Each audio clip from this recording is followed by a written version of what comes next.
Hi everyone, welcome back. Today I am doing something a little different. I picked up a brand new black watercolor art journal, and honestly, I am both excited and little intimidated.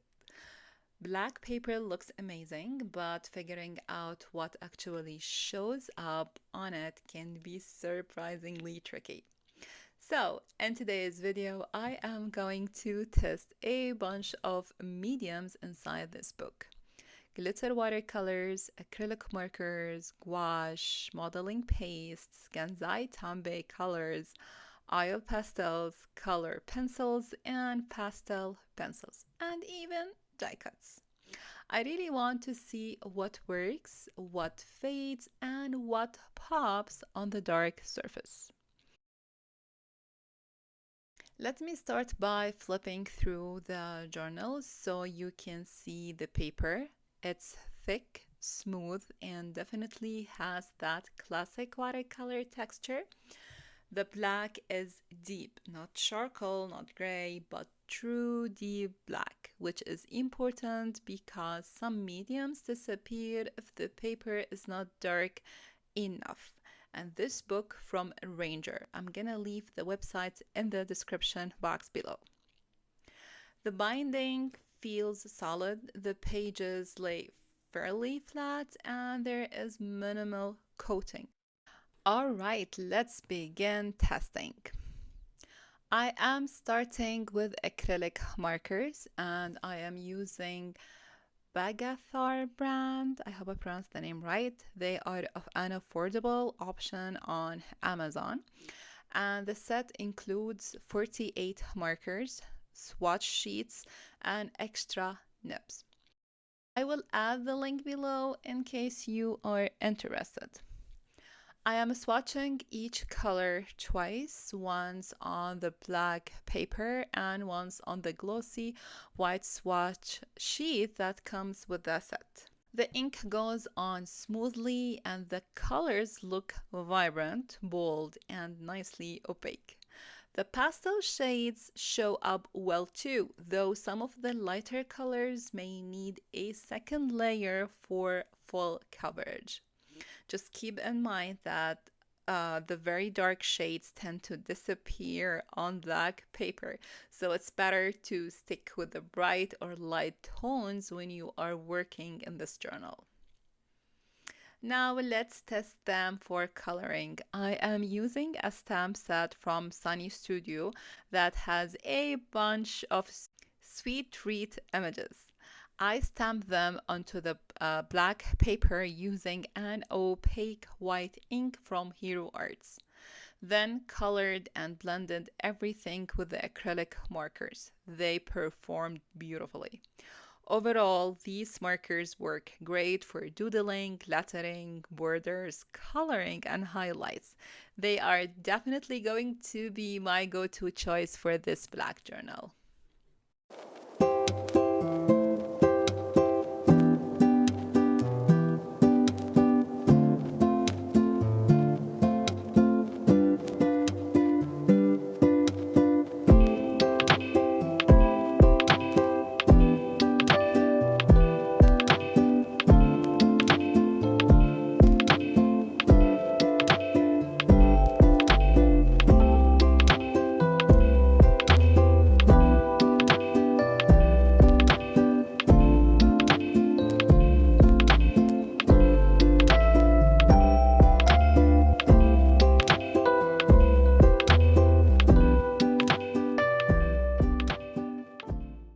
Next up is metallic watercolor, iridescent watercolor, or shimmer watercolor, or even glitter watercolor. There are so many types, and the differences are mostly in the finish, but they all tend to shine on a dark paper. Metallics, especially, are usually the star on black pages. I am using a mix of brands today, this new Arteza metallic watercolor set, and a few handmade glitter pans.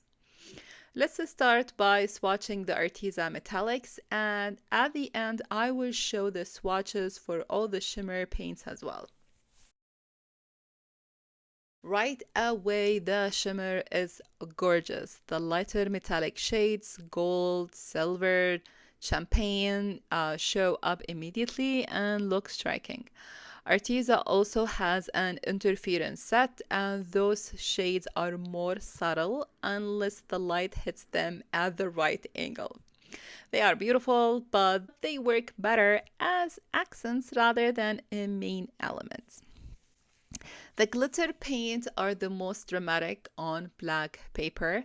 The sparkle sits on the top of the surface instead of sinking in, and the effect is bold and eye-catching. Definitely a win for this kind of journal. Die cuts do not really test the paper, but I wanted to see how they look layered on black. I pulled out this box filled with die cuts, journaling cards, and washi tape that was sent to me as a gift last year by Journal Say. I actually filmed an unboxing video at the time, but I never got around to editing or using the supplies. Clearly, the box has been calling my name. So here we are. This little box caught my attention immediately. The oval portraits, the indigo tones, the floral design, everything about it pulls me in. So I kept it simple. I adhered the frames onto the black page, added a sticker sentiment, and just like that, an art page is complete. Paper die cuts and stickers create such a beautiful contrast on black paper, especially the lighter pieces or anything metallic. They make a striking layout with almost no effort. Oil pastels usually perform really well on dark surfaces, so let's try them next. I am swatching the oil pastel from Art Echo, and they are incredibly soft, vibrant, and have a smooth texture. They glide on beautifully, very creamy, and extremely bright on the black paper. They blend nicely too, but they do have that typical smudgy finish oil pastels are known for. If I use them on a completed page or for artwork I want to keep, I will definitely need a fixative. Still, the results are gorgeous. I did a little doodling, a half flower, some rosemary, and then I attempted for a mountain and a grass scene. It didn't go as planned, so I covered the mistakes with a duck sticker. Problem solved. After testing all these mediums, I closed the journal and realized I wasn't loving the plain black cover. So I grabbed the Journal Say box again, pulled out the washi tapes, and decided to cover the entire front and back with it.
I added a few stickers on the front to easily tell it apart from the back. And now I absolutely love it. I cannot even imagine how these washi would look on white paper. The colors would pop in completely different way.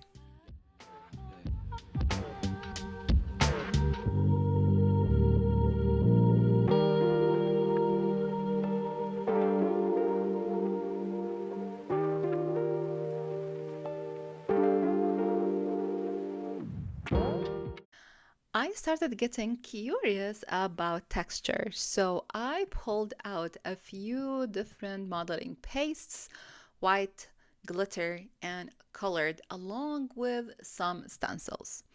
I applied them with palette knife and they look amazing on black paper. The white paste dries bright and crisp, and the color paste stand out beautifully. It's like thick acrylic paint. I can already picture race designs, stars, snowflakes, patterns, anything texture really pops on this surface.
Then I took it a step further. I added some pattern pieces and stickers to create small collage paper.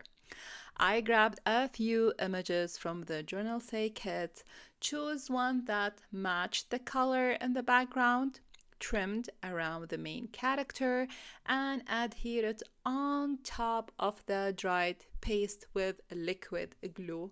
And voila, a mixed media page is ready to go.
Gansai Tambi is usually richer and more opaque than traditional Western watercolor. I wanted to see how it performs on black paper. But first, I need to organize the palette. I grouped all the pastel shades together so I could test them better, since I suspect the darker colors won't show well.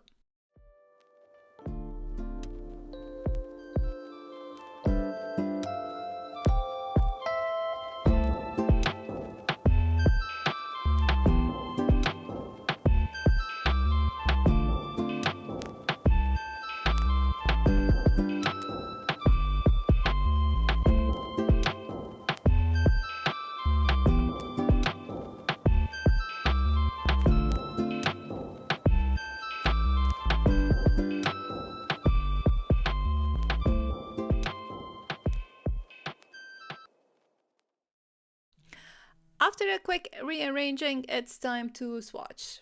The results are not bad at all. The colors do show up, but they appear more muted. Not the best choice if you want bright, bold illustrations on black paper, but still lovely for softer, subtle washes. Now, onto gouache. Gouache can be unpredictable on dark paper. It really depends on the formula, the pigment load, and how much water you add. I'm testing the Dollaroni gouache. I picked them up from Egypt. If you sell my art supplies haul from Egypt, you will recognize these colors. With one layer, it goes a bit streaky, but moving back and forth with the brush, it becomes nicely opaque. The lighter shades perform much better than the deeper tones, and they almost have a slightly glossy finish on the black paper. Gouache can work really well for bold shapes, floral or backgrounds, but it definitely requires some patience and layering. Not my favorite.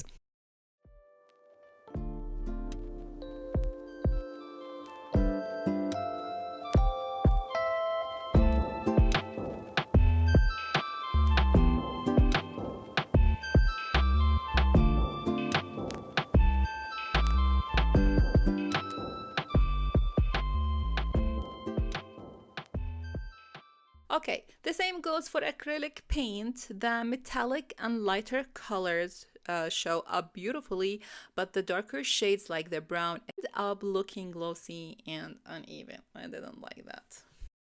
I wanted to try something more detailed next, so I pulled out my embossing powders.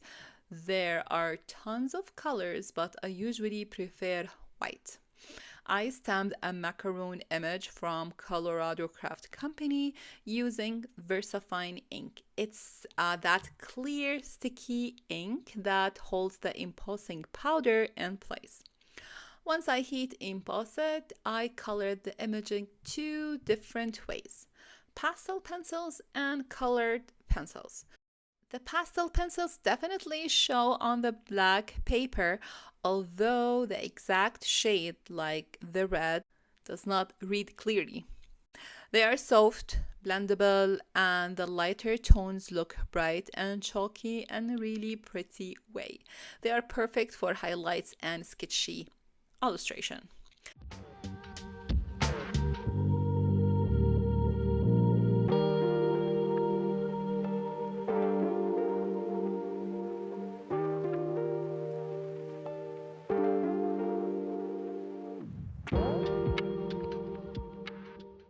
Next, I use Prismacolor pencils. These show up much better overall. The wax-based formula gives stronger coverage, though the colors are not as bold as the pastel pencils. Still, for this image, I prefer the colored pencils. They offered more control and sharper details, especially on the small highlights and edges. They also layered beautifully over the embossed lines. So after testing all these mediums, here is a quick summary.